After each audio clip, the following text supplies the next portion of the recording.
In the 1930s, maritime travel was the new wave of transportation. Many countries created their own ships to see who was the biggest and the best. However, once World War II began, priorities shifted. These large ocean liners were no longer escorting everyday passengers, but shuttling troops into battle. With how much tragedy the ships and the people aboard them encountered, it's no surprise that these ships are now considered some of the most haunted spots on Earth. Today, we're investigating the RMS Queen Mary. This is Red Web.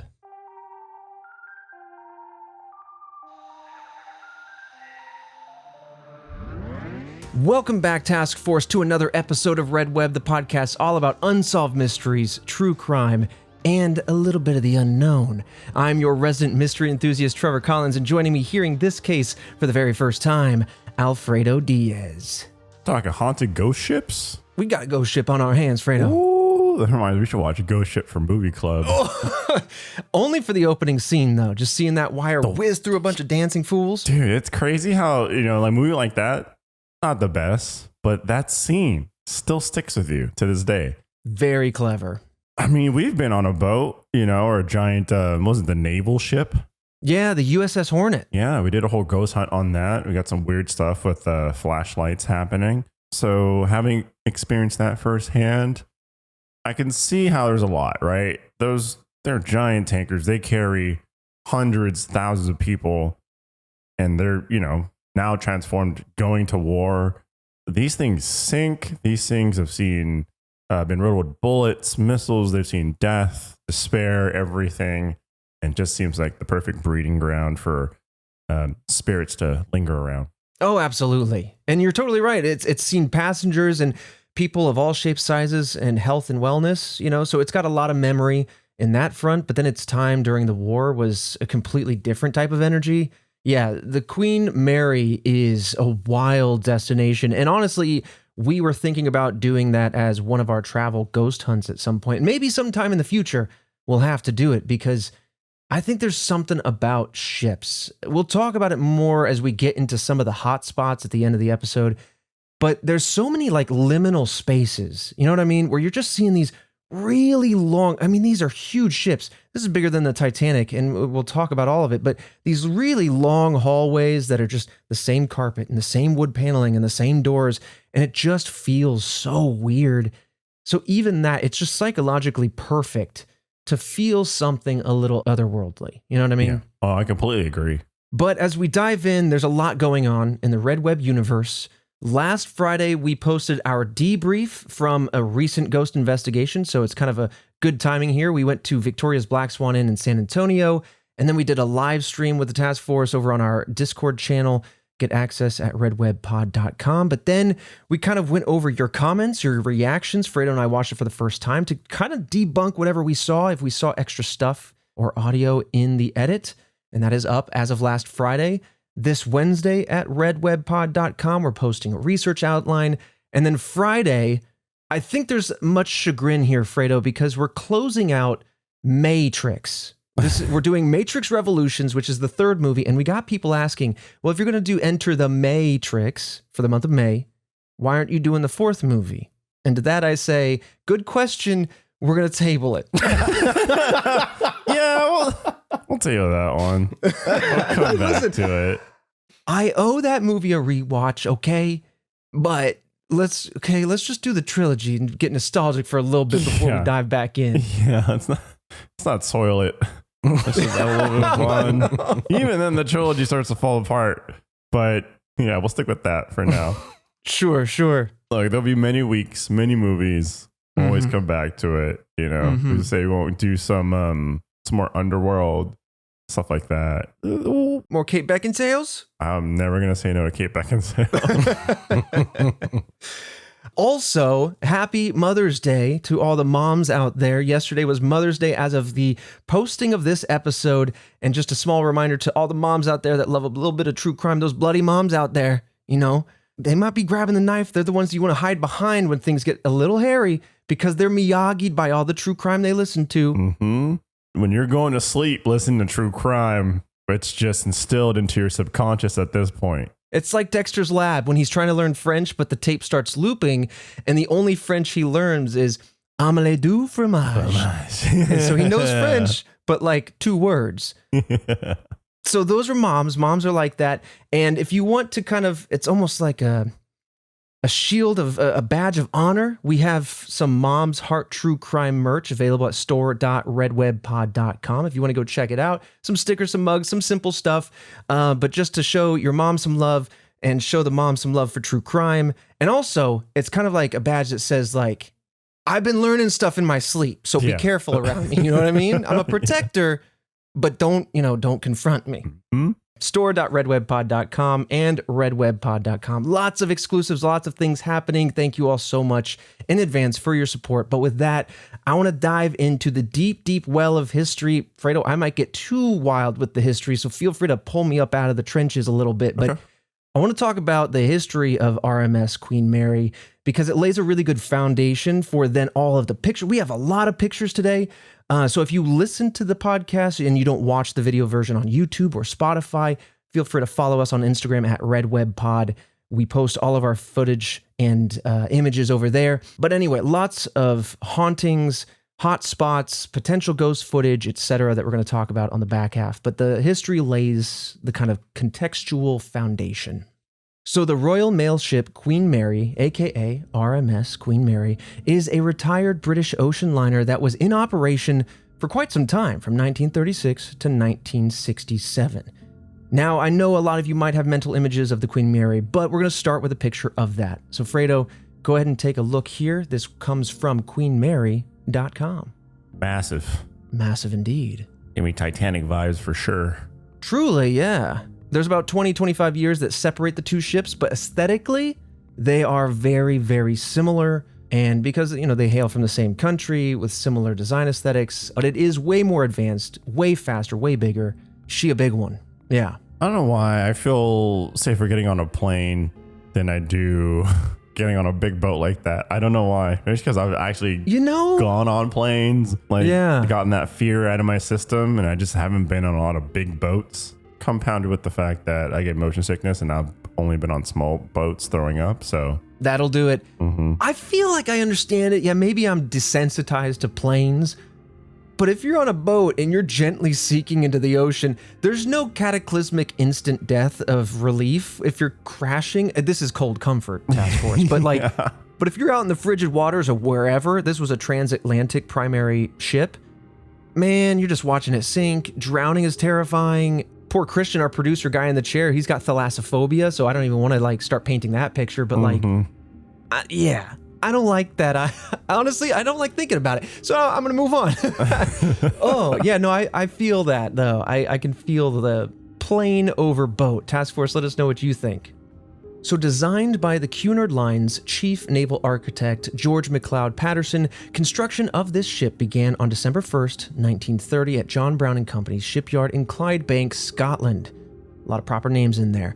At this point, early in her infancy, she didn't have a name yet. She was simply referred to as Yard Number 534, Hull Number 534, or simply Project 534. Unfortunately, less than a year into construction, work was halted on December 11th, 1931, due to poor economic conditions. At this point in time, the hull of the ship was about 80% done, and the ship was about 9 stories tall, so you can see quite a big shell was almost completed in that. I think it's actually just over a year.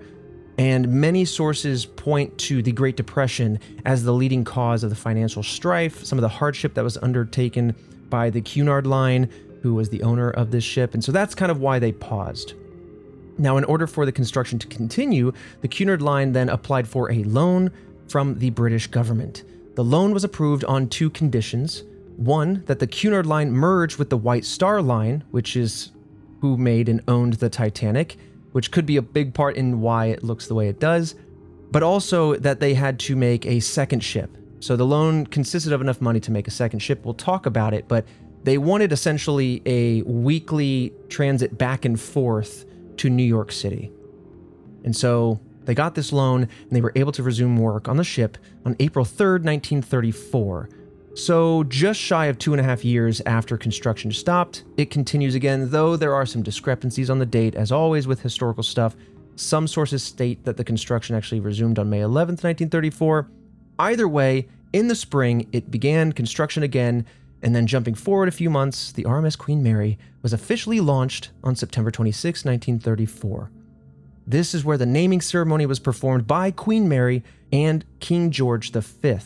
I do have an image of both of them, if you want to take a gander for the namesake of the ship.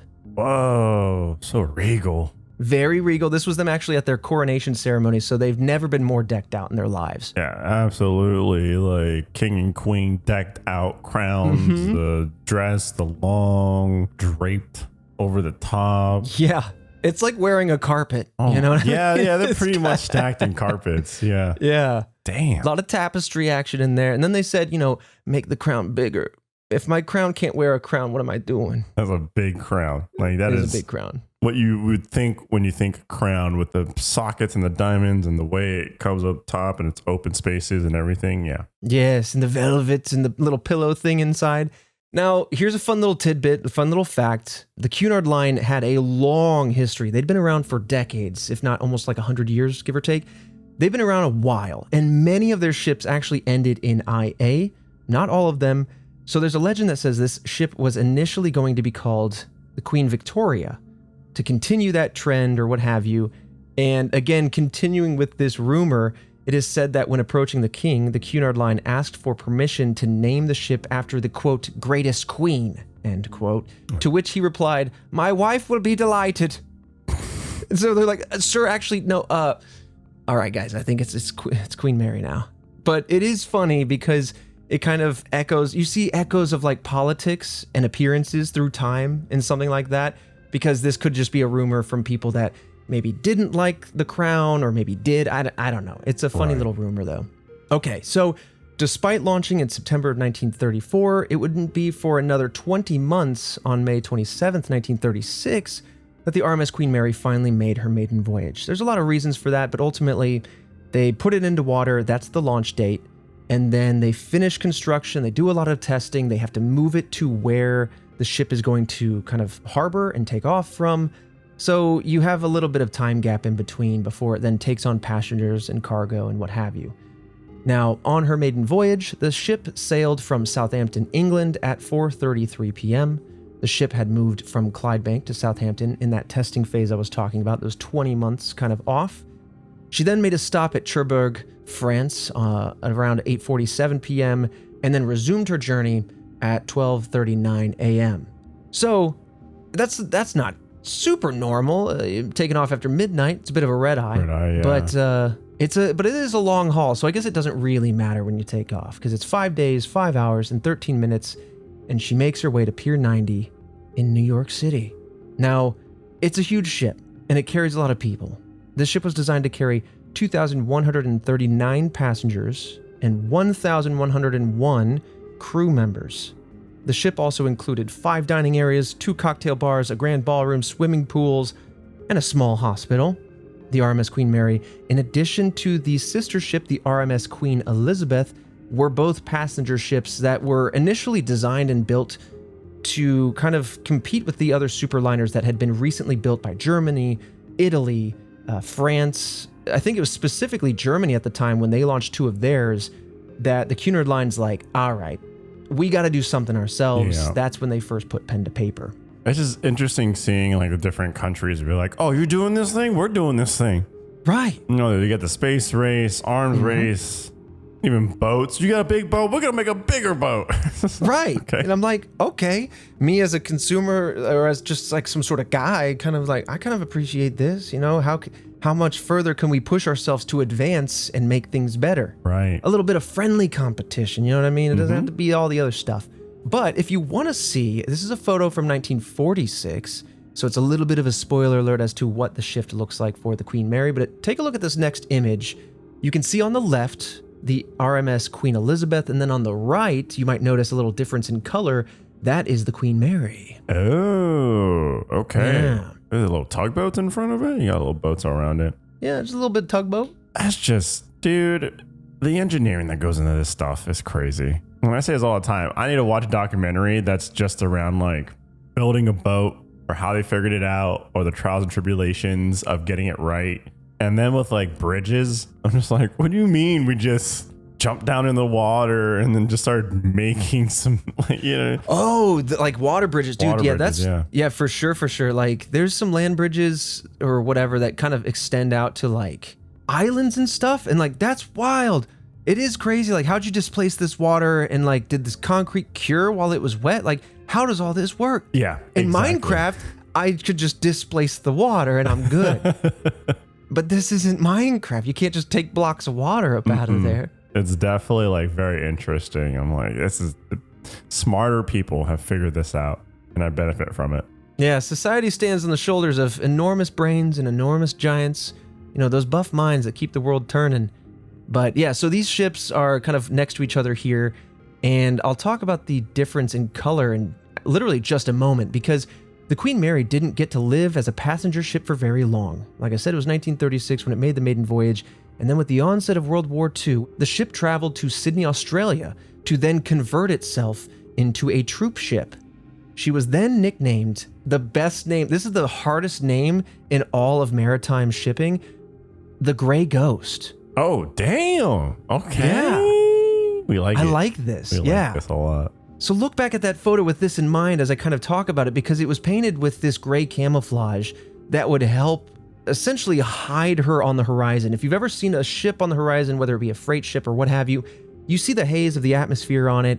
But when you paint it like a lighter gray and then that haze hits it, obviously it doesn't go literally invisible, but it really helps obscure this ship on the horizon.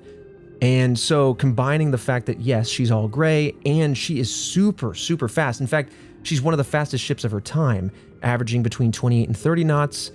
Considering its size, it's highly impressive. And then you look at other ocean liners of the very same time, and they're averaging between 20 and 25 knots. Yeah, she go. Yeah, she go.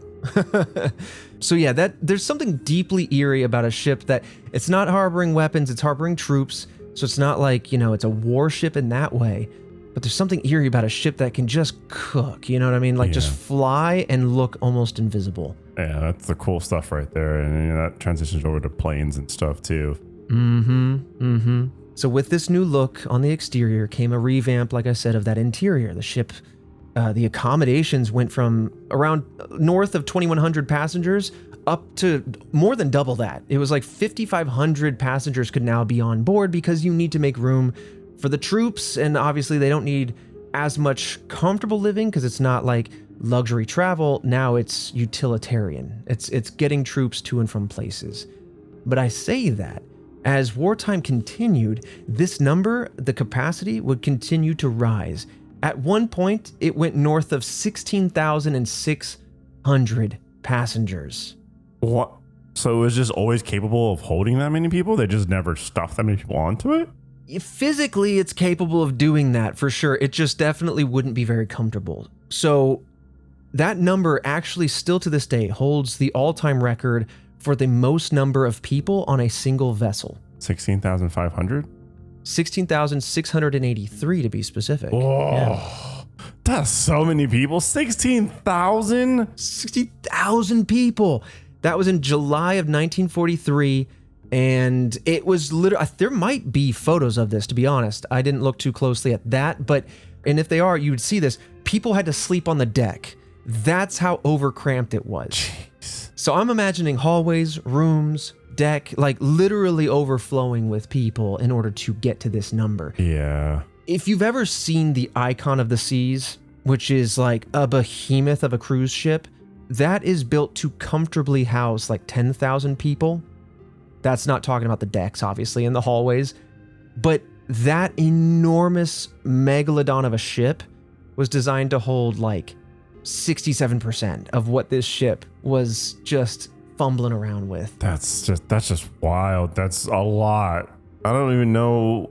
So what was it, just to transport people, or? I think in this particular moment, I didn't look into the reasoning as to why, because I didn't want to get into too many historical, like... in the weeds at that point. Yeah. But it's certainly out of need during the war, and out of, not desperation, but obviously to put that many people on it, it's definitely, there's a high level of need. But ultimately, though, This ship moved over 800,000 people during the war.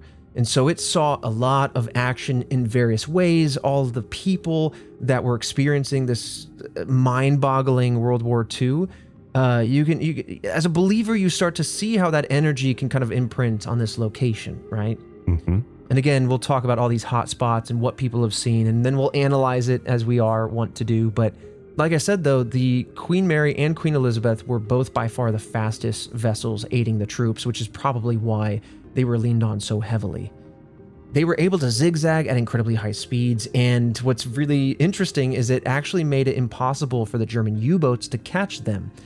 U-boats, I'm sure you've heard the name, but these were German naval submarines, not boats necessarily, and they were used to attack enemies throughout World War I and II. And the reason why they're called U-boats is actually like we Englishified it, because in German it's Unterseeboot, which basically means undersea boat.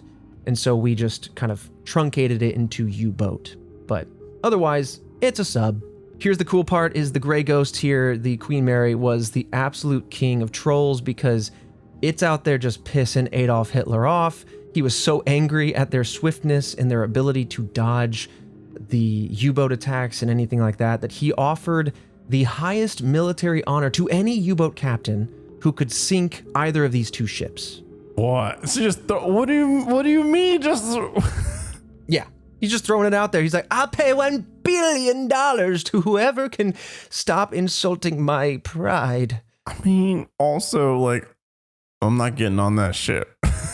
Wait, which one? You're not gonna, I mean, she can dodge it all. I mean, either or. You're putting bounties on them. Like, what do you mean? Yeah, but that's how fast she is. Don't you want to feel brave and strong? No, absolutely not. Stick it to Hitler? Okay, not. fair enough. You know, I get you though, because like I said, like 25, 30 years prior to this moment, 1942 or so, the Titanic went down, and that's recent memory enough for a lot of these people to be like, I don't know. Yeah.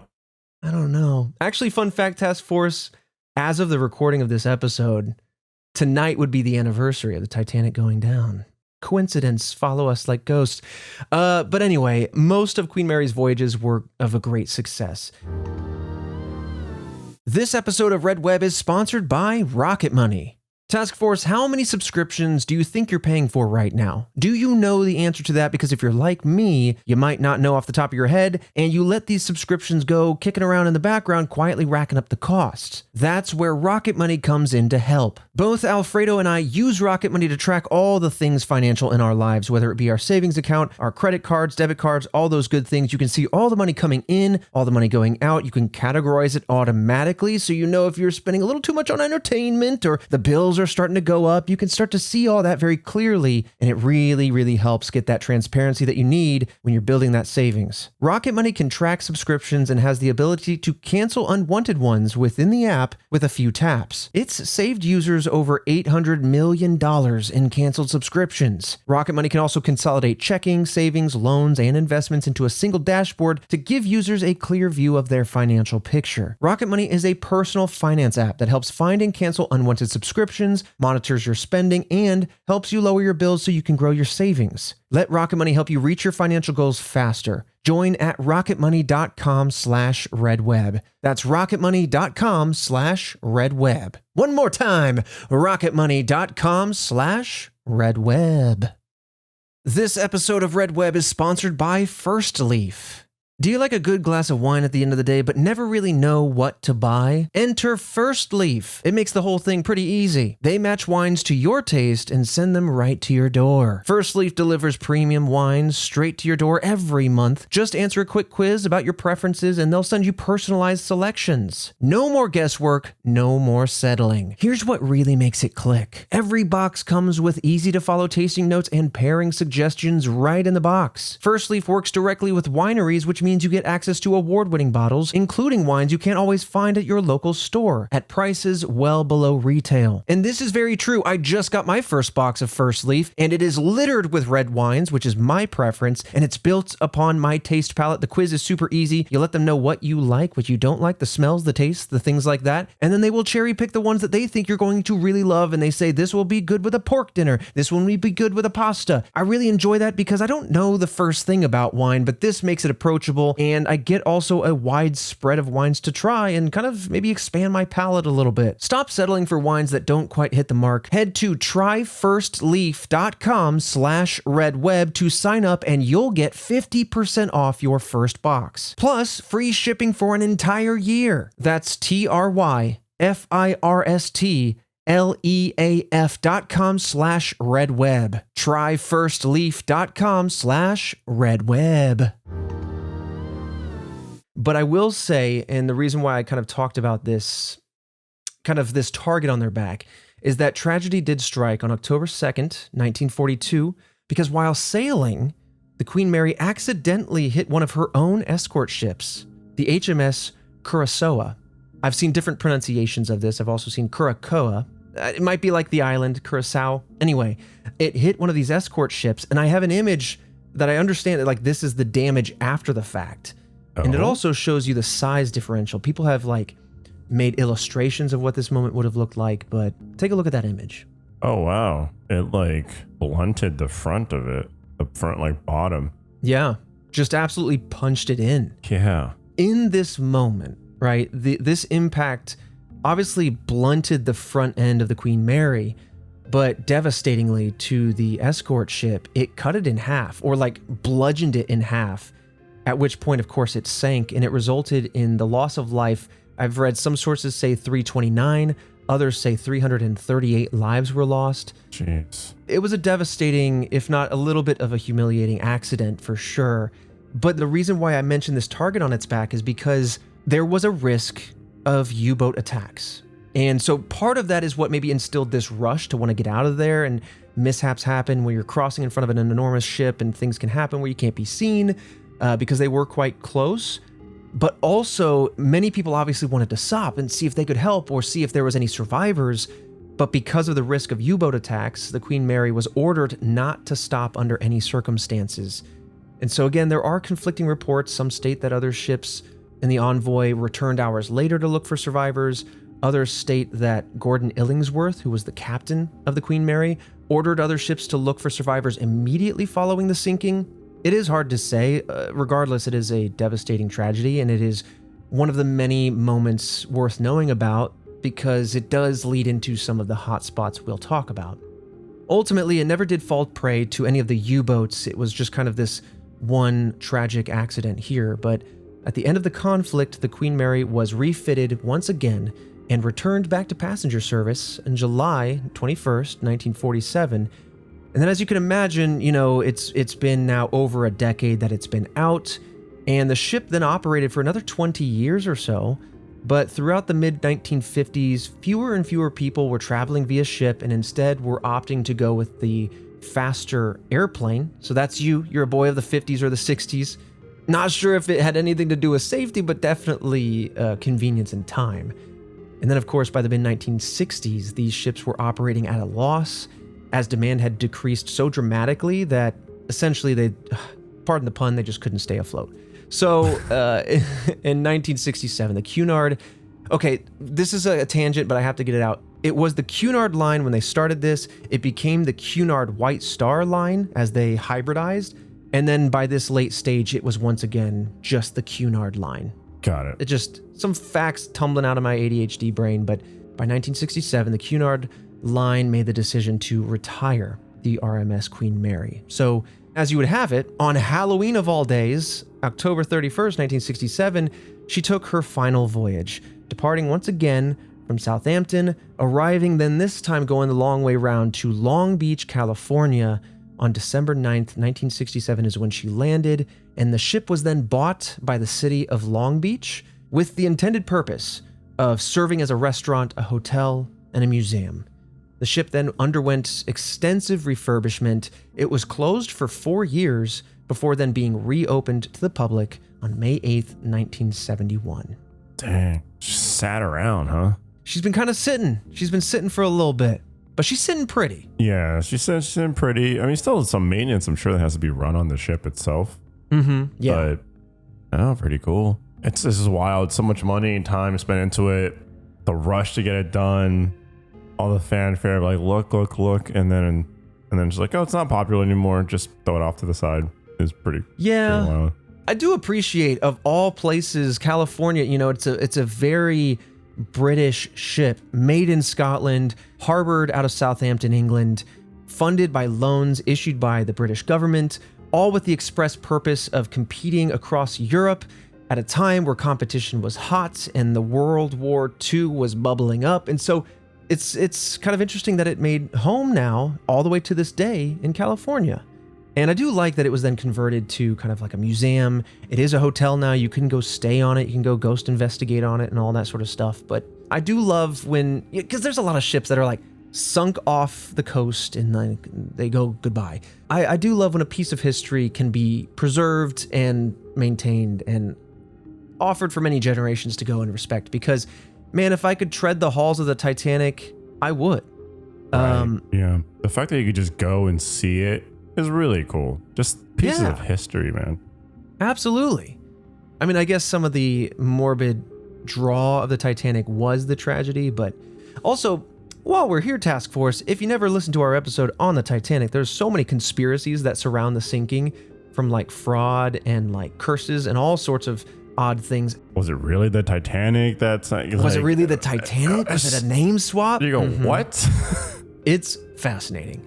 But it also comes to mind, this ship hit that escort ship front on, and a lot of people theorize that if the Titanic did the same thing with the iceberg, it would have been able to, mangle the ship up front, but been able to hold its own against the water, because then you'd have the water locks that are all down below, and it would have filled just the front one rather than scraping along and filling a couple. We talk about all that, so go check it out. But yeah, we're here now at the turn of the tide. We are moving now into the modern phase, which is kind of the paranormal.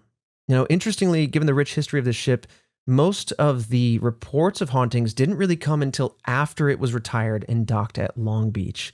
That will color, I think, a lot of my approach to some of these things. It is interesting that it had been around for 30 some odd years, and not until it was done moving around did people really start to experience things.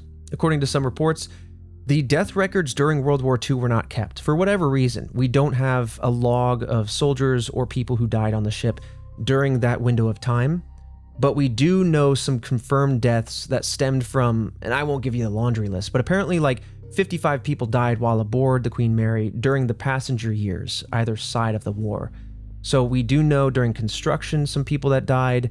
There was a death following the maiden voyage, a death on the ship's final voyage, and several other deaths throughout the ship that I'll kind of give more detail as they become relevant to some of the hotspots we'll talk about.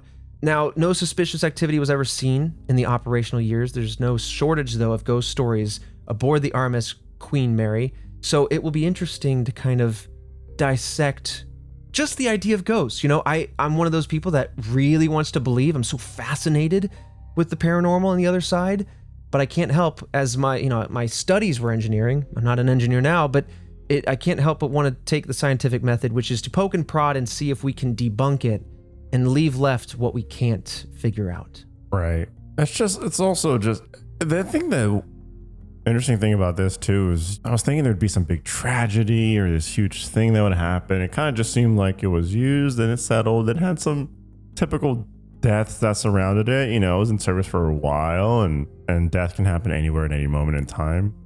But it doesn't seem like there's some big, huge, tragic thing that was like, this is the point, like the nexus point of how it all went down. Right.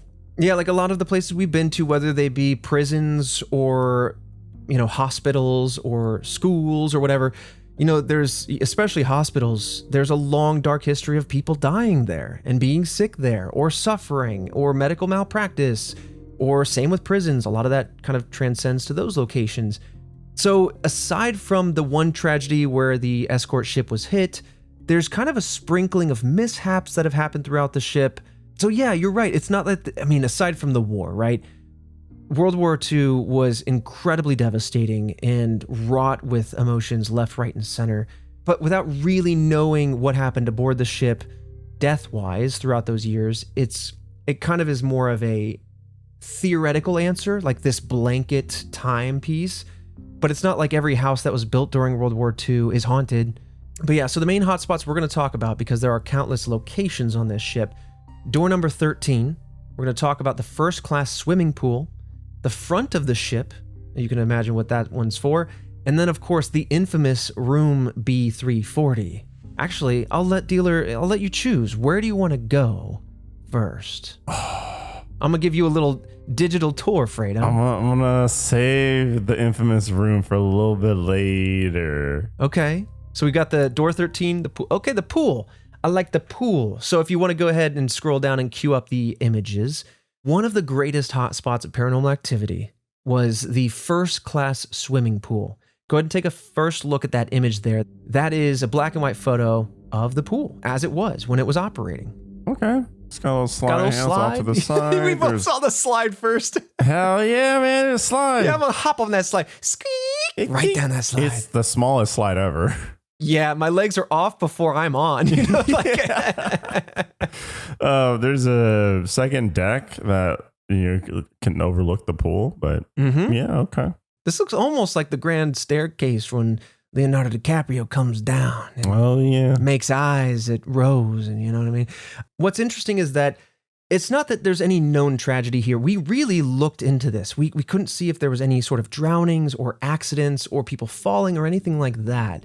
But many people have reported hearing splashing noises throughout the years, even though the pool was completely drained, of course. And I think to this day, it's probably still drained. I don't know if the hotel operates this and uses this pool for the hotel or not. But what's really interesting, and I would love to see this as someone who has casually investigated ghost locations before.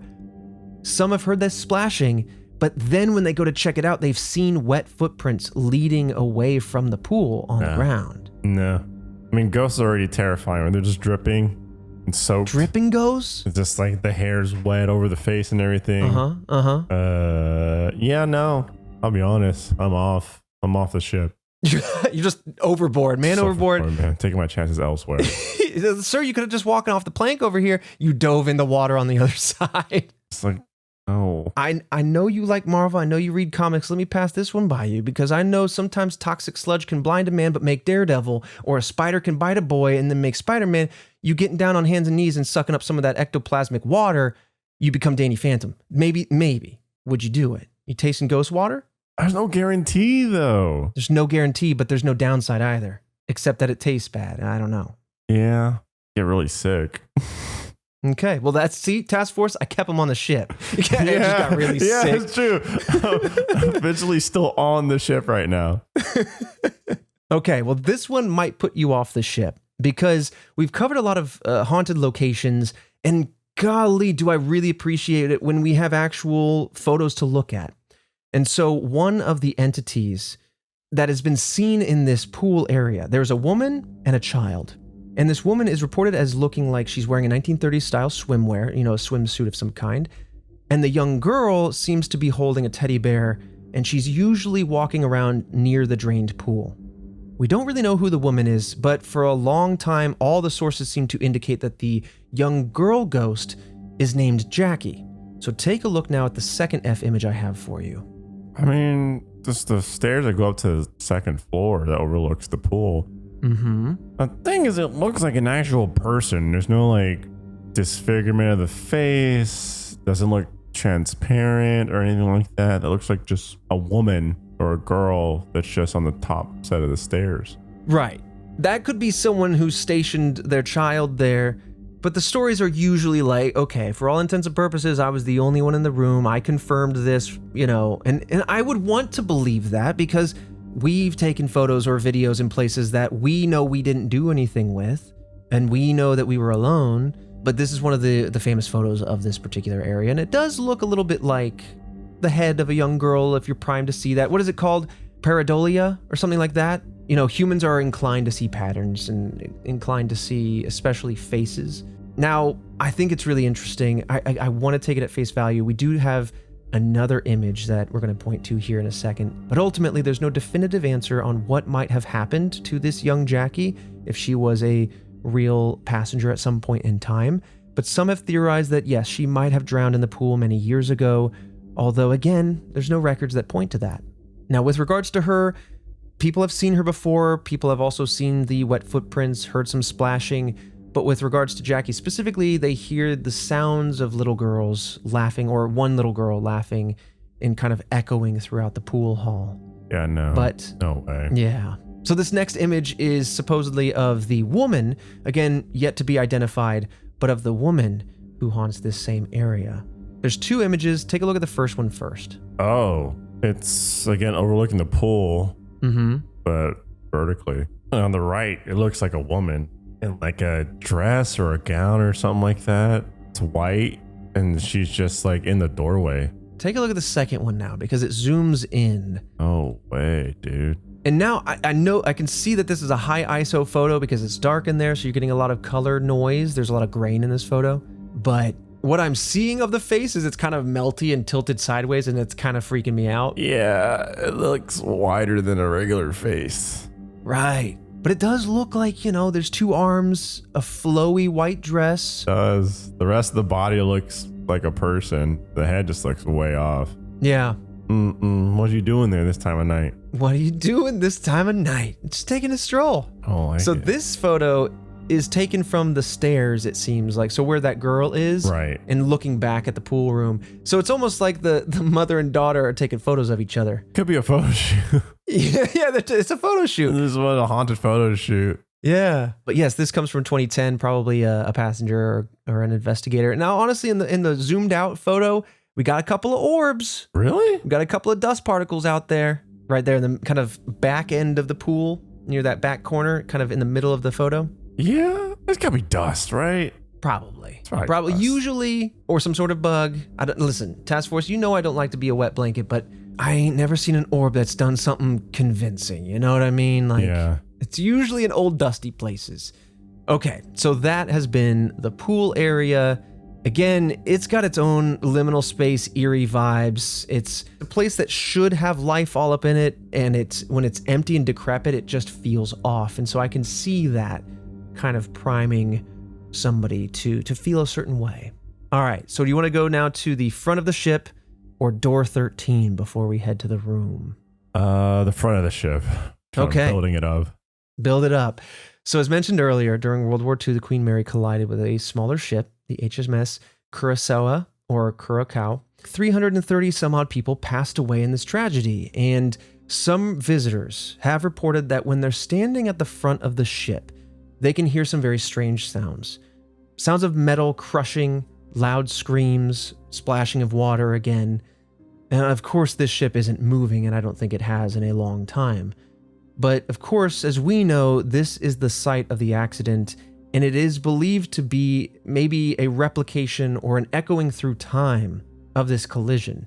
We've talked about that idea that in some sort of weird metaphysical way that a high energy moment might be able to reverberate out forward and backward through time. There's not a lot of scientific evidence for that, but I think as a concept that is very fascinating. There's also the idea that people that are on the front of the ship might be primed knowing that this tragedy happened at the very front, knowing that 330 souls were lost in the blink of an eye. And so maybe they're inclined to, like, their mind catches on to sounds that fill that picture a little bit. It's hard to say. Either way, other sounds usually associated with sinking have been reported. Things like rushing water, banging against the side of the ship. Usual. And, ultimately, with the tremendous loss of life as a result of this crash, if goes surreal and do leave an imprint of some kind, it's not hard to believe that this could be something that happened at the front of the ship. Yep, I agree. Not much else to say on that location. Easy peasy. Easy peasy. Door 13 it is? Door 13 it is. All right.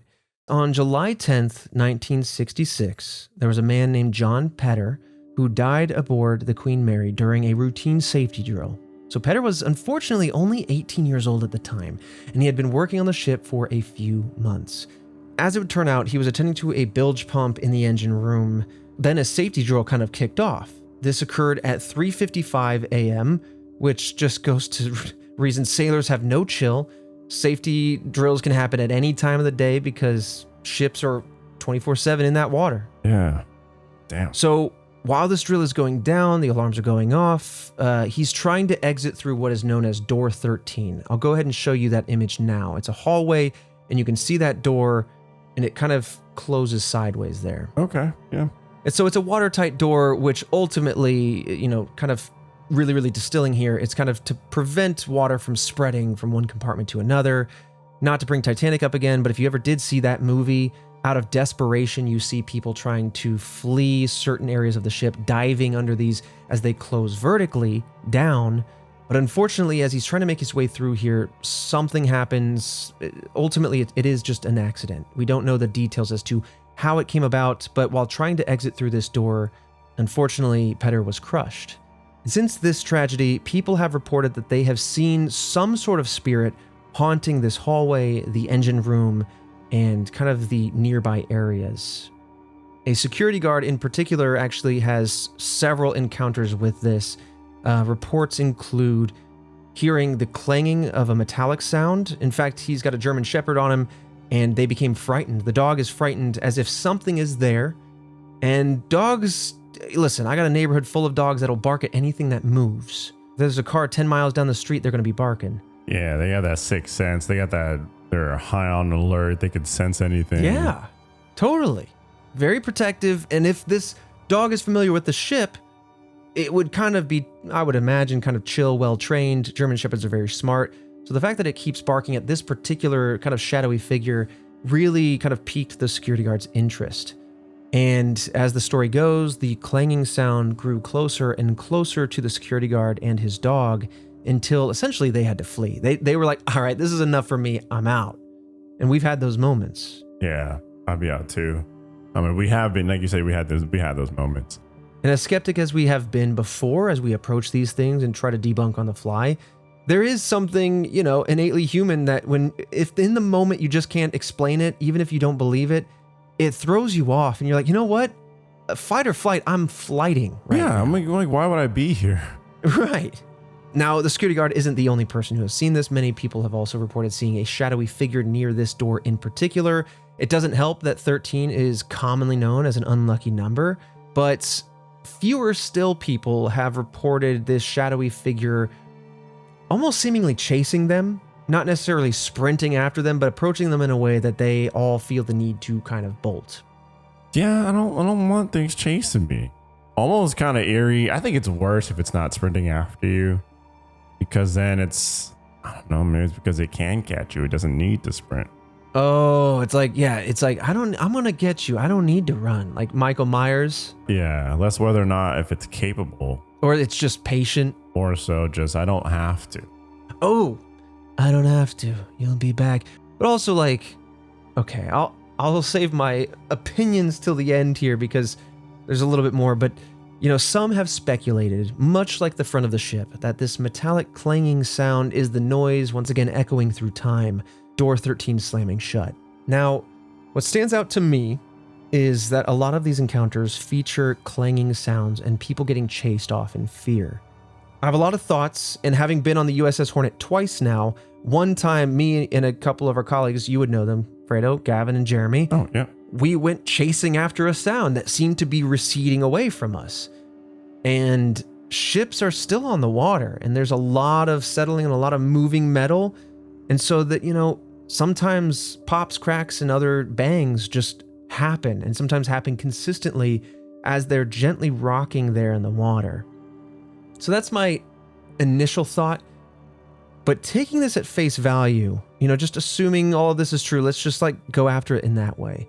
Why is Petter, an 18-year-old guy who got crushed to death in this room, why would he kind of be settled here for the rest of his eternity, scaring people away? Okay, maybe he's scaring people away from this door that he thinks maybe will malfunction and harm them. It could be something like that. But why would he become a shadow person and start chasing people away and scaring people? I mean, like you said, though, it could be friendly, could be a warning. Yeah, he's like, I don't know how to show up other than just full shadow guy, Yeah, like get away. Sorry, it's just that ghosts come with one outfit. Scary. Yeah, I don't mean to be terrifying, but trust me, it's for your own good. Trust me. Okay, let's backpedal for a second. What's the kindest approach of a person you could have? Is it like doorbell rings and it's a Girl Scout? Yeah, it's pretty non-threatening. Yeah. Let me know if you think of anything else, because I'm about to go down a dark path. But like, Girl Scout ghosts, are they showing up as a couple of shadow figures on the doorstep? You know what I mean? Like, is that what happens? Like, is it a misnomer that ghosts are terrifying, or was this 18-year-old some sort of secret evil prankster, and now his true colors come out in the afterlife? True. You never know somebody till they're a ghost. Until they're a ghost, then you truly know how annoying they are. Yeah. Yeah, so like that's just something I always think about. Is like, why do all these ghosts gotta be evil? Yeah, we don't really have too many stories of like, oh, this was a helpful ghost. Yeah. This ghost was like helping people out.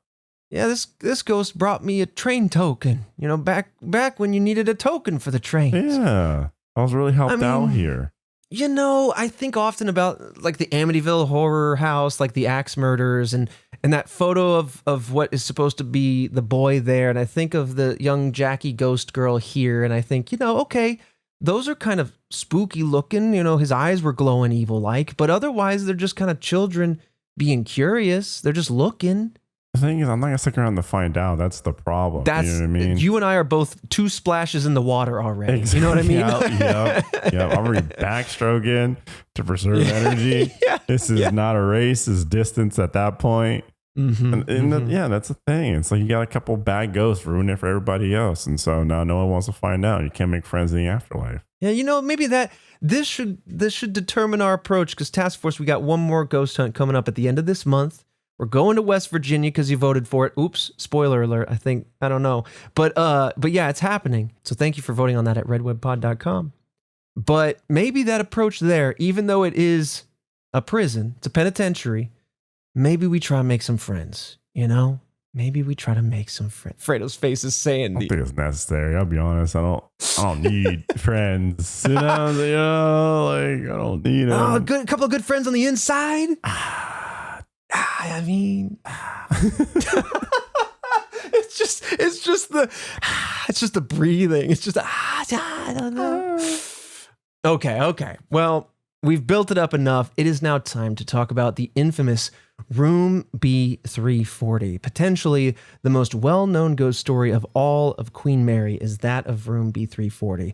The story begins with a man named Walter J. Adamson, who reportedly died in the room in 1948. So very soon after she became the Gray Ghost. So when taking a closer look, I do want to be very, very deliberate about this. A lot of people talk about Room B350, and to my understanding, historically, this room has undergone some changes. So it would seem that he died in room B226. However, rooms 222, 224, and 226 were all over time combined at some sort of when things were remodeled and maybe during the modern era for the hotel. So that room became a larger room and then was relabeled B340. So it's still the same space, but technically he died in a room that constitutes one of the spaces of this room. Got it. Okay. So while his cause of death is unknown, from this point forward after his death, ghost sightings were reported in this space. So during its time as a passenger ship, there was a woman who reportedly was staying in this room, and she would wake up often to see a shadowy figure kind of looming over the edge of her bed. She reportedly woke up when the figure actually ripped the covers off of her, and then as soon as she looked to almost like confront him, to look at him and kind of be like, who are you? What is this? He disappears. Very much like the Hat Man, very much like, well, we've talked a whole episode about sleep paralysis demons. Yeah, I'll be honest, with like that, I would feel so vulnerable if I'm like warm in my bed and then you rip the covers off of me. I'm terrified, but there's an extra layer of exposure there. Yeah. You know what I mean? I think it's far worse to be under the cover terrified as opposed to the covers ripped off and you're just bare. It's just such a jolt. It's an incredible invasion of privacy, and I'll tell you why it's so uncomfortable, because it violates ghoul rule number 1, which, as we all know, once you're tucked under the sheets, you are safe. You are safe, no man. Ghouls are supposed to be able to get up in there. Yep, that's the rule. So when they can shed those sheets off of you, Come on. That's school rule number 1, guy. Yeah, they're not playing fair. Yeah. Walter J. Adamson, why are you looming anyway? Who were you in real life once again to then become a shadow figure that looms over sleeping people? That's Come true. on. Don't be looming. Don't be looming. Creeping. So, since docking in Long Beach, hotel guests have continued these reports. So, this is one of the few reports of paranormal activity that actually extends back into the passenger times. Not a lot of them did. Most of them do come in modern times. So, like I said, modern times, continuation of this paranormal strange happenings in B340. Guests have heard faucets and sinks running on their own, turning on and off, like the lights would flicker on and off. The doors to the bathroom and closet would open and close on their own, which might be able to be addressed by the ship rocking even gently. Just the center of gravity could be just enough for a well-oiled hinge. You know, you crack out that WD-40, those doors are going to be flying left, right, and center. But I don't know. I don't know how you address the lights. Wiring? The faucets? I don't know. Those are mechanisms. Those are, you know. Yeah. I mean, you do get little leaks in the faucet and stuff like that, but no, again, it's stuff that always rides on the border, right? That happens. You're not immediately running out the door, but you can't explain it. And so you just start making up BS. Yeah. So you don't have to leave. And so that's the dangerous part, as opposed to just straight up, boo, I'm here, and there's like, I'm gone. That was a clear sign. It's like the subtle things that you can, lie to yourself about. Well, again, if you take paranormal spirits at face value, the idea there is that it takes incredible amounts of energy to kind of turn physical items to interact with the physical world, which is why a lot of people talk about batteries draining quickly, that they are robbing that energy so they can then manifest something or say something. So under that understanding, I can see why they would do things like that. Or, maybe in the afterlife, if you choose to be a ghoul, you get your ghoul handbook and there's a couple of rules. 1, once you zip the tent up, you're safe. 2, once you're in the sheets, you can't be touched. And then there's a couple of options that say these are how you can haunt. Don't cross these thresholds. Play with the lights, turn on the faucets, never scream boo because that's just like too tropey. Yeah, it's too tropey.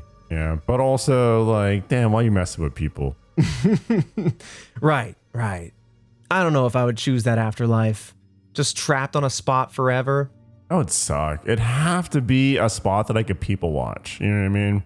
Well, nah, I'm still out. Oh, no, I mean, ideally I wouldn't, but if I had to, I don't know, maybe. Right, if you had to. Like a cocktail bar or something like that. Cocktail bar's good. You know what I mean? So I can like peep in on some terrible dates that are happening. Ooh, that's good. And you can kind of like, oh man, that's cringe. You could just put that energy out. I think like a children's museum, you could maybe play with some of the areas. They have lighting effects in the dinosaur area. You can like play with a lot of little things there, but also you're just scaring kids. That could be funny. I don't know what I'm talking about. Terrifying children. Listen, this sounds like purgatory, but purgatory on earth. And so you're just kind of figuring out, how do you want to spend eternity? None of it sounds good to me. I don't know. I'd probably pick a library, to be totally honest, because then there's a bit of light reading all around. I'll be the librarian ghost that shushes you and then keeps reading. That's all I need to be. This episode of Red Web is sponsored by Quince. There's nothing better than getting into a bed that just feels right. The feel of the sheets, the softness of the blankets, everything is a little more comfortable than you expected. It's such a small thing, but it makes all the difference at the end of the day. And that is where Quince excels, baby. Their bedding feels elevated, really well made, and just makes getting into bed something that you actually look forward to. Quince has everything you need for a spring bedroom refresh. I'm talking luxe sheets, breathable duvet covers designed to feel light, airy, and comfortable all night, and everything in between. And the best part is, it feels like luxury bedding, but everything is priced 50 to 80% less than similar brands. Quince works directly with ethical manufacturers and cuts out the middleman. So you're paying for quality, not markup. I really enjoy Quince. No joke. They have everything from the duvet cover, the sheets, to the pillow covers and everything like that. And they really are truly comfortable. Our duvet cover is immaculate. It is a wonderful new color refresh in our bedroom. It's also super soft. And at a certain point in my adult adulthood, I looked at my bed and said, listen, I'm spending a third of my life in this thing. I want it to feel very comfortable. And when I slide in now, God, it feels nice when you have the nice freshly made bed with taut sheets that are nice and slick and smooth. Quince rules. Refresh your everyday with luxury you'll actually use. Head to quince.com/redweb for free shipping on your order and 365-day returns. Now available in Canada too. That's QUINCE.com/redweb for free shipping and 365-day returns. Quince.com/redweb. This episode of Red Web is sponsored by BetterHelp. Life is a journey. Some days feel good, some feel overwhelming. Whatever's keeping you up at night, it's easy to feel like you have to figure it all out on your own. But no journey should be taken alone. Having someone with you to listen, understand, and support you can make all the difference. May is Mental Health Awareness Month, so use this opportunity to check in and understand where you are right now. I appreciate BetterHelp as being a wonderful tool to get your therapy journey started because they put a priority on helping you find the right person for you. The tool is built to help you discover that. That can be the most daunting part. How do I get started? And how do I find the right person? BetterHelp therapists work according to a strict code of conduct and are fully licensed in the US. BetterHelp does the initial matchmaking work for you so you can focus on your therapy goals. If you aren't happy with your match, switch to a different therapist at any time from their tailored recommendations. With over 30,000 therapists, BetterHelp is the world's largest online therapy platform, having served over 6 million people globally, and it works with an average rating of 4.9 out of 5 for a live session based on over 1.7 million client reviews. You don't have to be on this journey alone. Find support and have someone with you in therapy. Sign up and get 10% off at betterhelp.com/redweb. That's betterhelp.com/redweb. Okay, let's get back to this room. So, continuing with the idea that the sheets have been disheveled and kind of handled by ghosts or what have you, the cleaning staff has consistently reported activity in this room. In fact, oftentimes they would pull those sheets nice and tight, just like a hotel would. And then right after making it, many cleaning people have reported that the sheets were almost like ripped off or pulled off. And I don't know if they see it happening or if it's that they leave or go into the bathroom and then come back out and the sheets are disheveled. But either way, it's enough that multiple people have reported this happening. Right. It's not, yeah, they're completely off. You would know if you did that. Yeah. Oh, yeah. Especially when you put the effort into like making it properly and you're kind of just trying to move into the next room or what have you. Now, from here, the story kind of evolves. You know, of course, with time, legends and rumors begin to spread. And when the paranormal is in play, you know, these stories get more sinister. And so the rumors of more sinister activity in this room have kind of unfurled. And so from here, I don't know how much of this is fact, but some legends say that a man murdered 2 women in this room in the 1960s. Other legends say that instead these 2 women were instead his daughters, or that a wife murdered her husband, or in some way a murder went down in this room, right? Of course that's going to happen when you have rumors of death. Suddenly it spirals into, well, it wasn't just a man that died, it was a man that murdered, and then the man was murdered, and lots of murder. Yeah, the story evolves to be something just so chaotic. Yeah. And so while there's many variations to all of these stories, there's little truth to these. We couldn't really find any substantial evidence to back up these stories historically, but people can largely agree on that no matter what may or may not have happened in this room, a lot of people discover a very haunting energy in this room. So again, we know someone passed away, but everything else is just colorful details because ultimately they all agree that something otherworldly is present in this room. In fact, what was interesting is that it was so agreed upon that the ship's management did in fact close this room for roughly 30 years. Now, I don't know if that's marketing, if that's PR, or if that's just like, we are actually terrified of this room and we don't want people in it. I mean, that's such a long game, though. It's a long game. 30 years, if you're marketing it and trying to make it profitable, like you could have done a year. Maybe the ploy was to say, it's so haunted, we won't even let you go in it. So come hang out on the ship, come do the ghost tour, which I still want to do anyway. But like, the idea of a room having this story and you just can't even lay eyes on it, yeah, that is kind of interesting. I do like that, though. It does spark the want, right? It's like, ooh, kind of exclusive. Let me get in there. Yeah. I want to check it out, but Now, what's interesting is that this room did in fact reopen some 30 odd years later on Friday the 13th in April of 2018. So not that long ago. And well, okay, let me tell I need to remind myself it's 2026. 2018 was actually a while ago. But then in 2020, the room closed for another 3 years. And then it was opening once again for reservations in very recent years. September 2024, it once again opened up on Friday the 13th. So they're leaning into it a little bit, but it sounds like we could book it. Fredo, you staying there? Question mark. No. Is there a question mark? Huh? What are you talking about? Ghost water, superpowers, sheets flying off? Who knows? Who knows? How the hell could there even be a question mark there? No way. Sheets flying off? Get out of here, dude. Okay, fine. Fine. Let me put it this way. Okay. You go alone and you stay in that room alone at night. Better? What? No. I'm sitting here waiting for the other shoe to drop, and it didn't. It was literally just like... I just made it worse. I go, it's better, right? It's just worse. Hey, what if you just go? Ooh, what if for our Halloween special this year, I go to that room solo, and you and Christian go to some sort of haunted penitentiary, and we FaceTime from these spaces? Okay, that's kind of... Okay. But then actually, we're all three in different places, and you turn around and Christian was never there in the first place. Oh my God. That'd be such a plot twist. I would get literally thousands of people because we all believe he's real. Including He's been Christian. a ghost this whole time. Yeah. Wait, I'm not real. And he just disappears. What do you mean? Yeah, he looked at his hands fading. Oh, whoa. Okay, there are a few other hotspots here that I want to mention. They're not as in-depth with the details and the stories, but in no particular order. You have the boiler room / the engine room. We kind of touched on this, but the body of a crew member known as John Henry was discovered here, and investigators have reported apparitions and vivid audio recordings throughout this space. You also have the Queen's Salon, which was once the first-class lounge. This area is known for appearances of the Lady in White.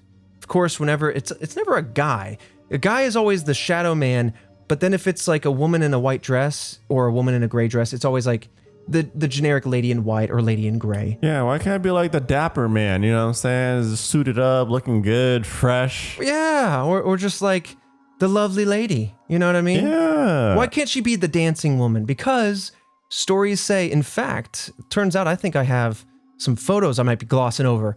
Before I continue with the Lady in White, take a look at the room B340. And this room got a pillar in it in the most inconvenient spot.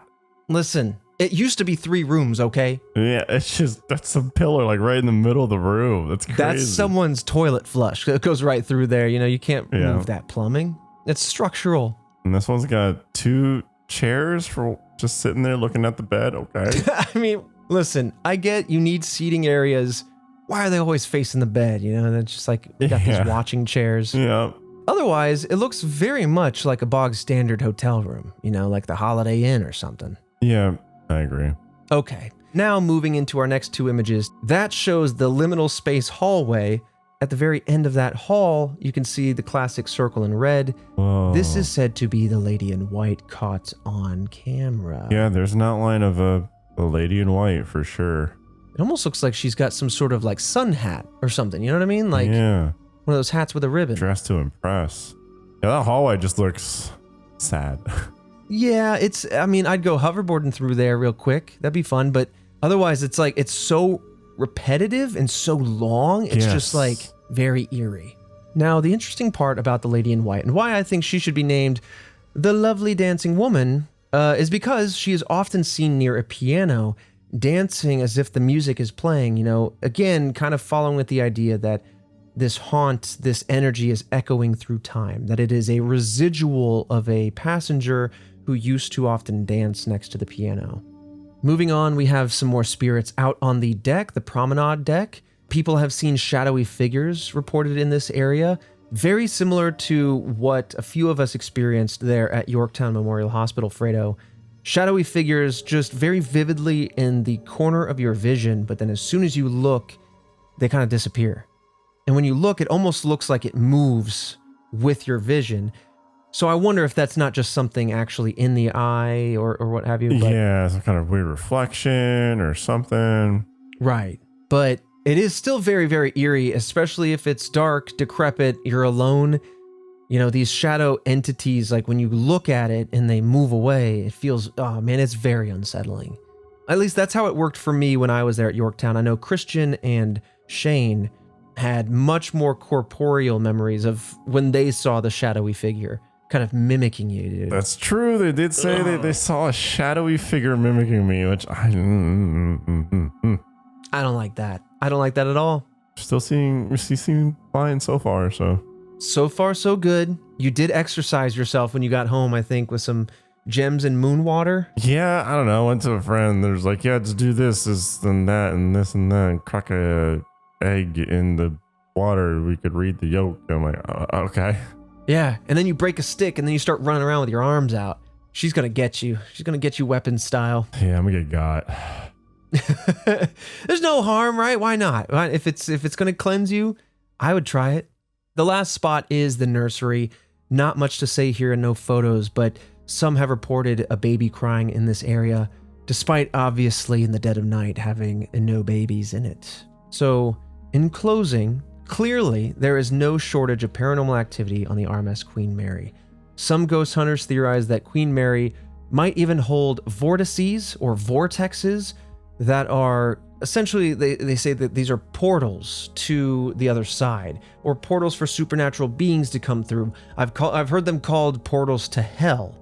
The way I kind of always understood it is that when a lot of, especially darker, more negative energy, death, war, sickness, when they imprint upon a place, it can become almost like a vacuum, or it kind of gravitates that energy, and that energy can manifest. And honestly, with that in mind, it's not necessarily wrong, you know, whether it be ghosts directly or whether that energy manifests psychologically in people, you know, with True. Psychological priming, confirmation bias, seeing what you want to see, or just genuinely feeling the negative energy of the past. I mean, a lot of these haunted places are, you know, they have dark pasts, and when you step into that, it's really hard to not feel that. And so whether it is truly a ghost manifest or your thoughts manifest, there is something to a place like this. You know what I mean? Yeah, it's the energy, you know, it's bad energy, and then things manifest, and I don't know, I just feel like that's just kind of how it goes. Yeah. And also, you know, especially with us talking about these stories, proliferating these stories, it does build kind of an immense expectation. And so when you go to a place like this, whether you're a skeptic or believer, you might be primed to experience this, or your brain might latch on to the things that confirm what you've heard and maybe look over the things that deny what you're expecting. But either way, I mean, it's a historic ship, it's weathered, it still has a lot of life to it, has a lot of sounds to it. You saw these long hallways that are very liminal space coded, you know. But either way, the ship seems very popular with both the spirits and the living, and it has hosted many classic celebrities. Gen Z, sorry, you're gonna have to look these ones up. Audrey Hepburn, Fred Astaire, Winston Churchill. I actually pulled this up because I was curious if any more modern celebrities have been on there, but a lot of the Bing Crosby, Elizabeth Taylor, Clark Gable, these were all folks who were on the boat, I think, when it was operating, not so much as when it was a hotel. Oh, interesting. Okay. Yeah. So hence why they're all like silver screen era. But all in all, the RMS Queen Mary is a historic boat that carries much cultural significance today. With all the many lives it has seen, it is widely regarded as one of the most haunted places in America. And the number of stories coming out of it would definitely seem to confirm that. Always the most haunted. Always. And, you know, I get cynical because we're in the world of YouTube and podcasts, and I go, is it clickbait or is it real? And honestly, though, genuinely, kind of like, you know, and I love the psychological aspect of the paranormal. I also love the metaphysical. But removing all that for a second, this truly is one of the places that has the most photos to pour over, the most experiences from investigators and passengers. It does seem to have a lot of hotspots, more than many places. And so for all of those just statistical reasons, I can see why this truly would be considered one of the most haunted spots across the country, for sure. Yeah, which is wild because it's, in the sea of other places calling themselves the most haunted when this one actually has a ton of tangible evidence and stuff you could look at. So, yeah. Yeah. I mean, it's not like we're the most haunted spot on Burns Avenue here in Hucktown, Alabama. Okay, well, that's one, a very small place, and two, that you just narrowed it down to a street. Yeah. But I do gravitate when they say most haunted spot in Texas or in the Appalachian area or the country. There's a lot of really fascinating reasons why. I'd love to see them go head to head. Are they truly the most haunted? Can we tell? Maybe you and I can figure that out. We'll do a most haunted series where all we do is we go in with a checklist, a point system, and then I don't know. Start marking it off. Noises. Yeah, we'll come up with a food grade system like you see the signs in New York where they got an A, B, or C or something like that. We'll start slapping up a Red Web branded, this is an A haunt right here. This is an A+ level haunt. You're gonna be scared. I feel like the Michelin stars. yeah, Red Web star of haunts. All right. Well, any other thoughts or questions on the RMS Queen Mary before we head out, Fredo? No, this place is a lot of history and it's just from just everyday sorrows, not the war or anything else. It was just a big ship. A lot of things happen when you have that many people on there, and then just created what it created. Yeah, man, you're totally right. Again, we'll always ride that line between believer and skeptic, but regardless, this ship has seen and done an awful lot. And with that, there comes a lot of cultural impact, but also just a lot of stories. It's just going to be one of those places. And I think it's why it will maintain a high level of intrigue, probably for forever. It might only get stronger with time, to be honest. But with that, we want to thank you all, Task Force, for yet another episode of Red Web. If you want to support us directly, you can do so freely by reviewing us wherever you listen to podcasts. It boosts us in that algorithm. That's the game we have to play so other people can find us and get to know us like you have. You can share us with your moms. Hey, listen, dads are out there too. I think dads secretly like true crime. Get them in on it. But yeah, share it with a friend of yours if you want to chat about these topics with us. Or if you want to go to our Discord, you can do so at redwebpod.com. You can join the likes of Melissa Kane, who is, as of this moment, the newest member of the task force. So thank you so much for joining. We've got Colin M. Parker, who is our Buff Scientist of the Week and also one of our many mods. So shout out to our mods in our community. And then, of course, our squonks, just a few this week. We got Zarathustra, Andy Schrock, and Gavin Day. Thank you all so much for your illustrious and melty support. Really appreciate it. Now go enjoy Matrix. It is time to clean the palate and enter the Matrix. All right. Fredo, with that said, I'll see you right back here next Monday for yet another mystery.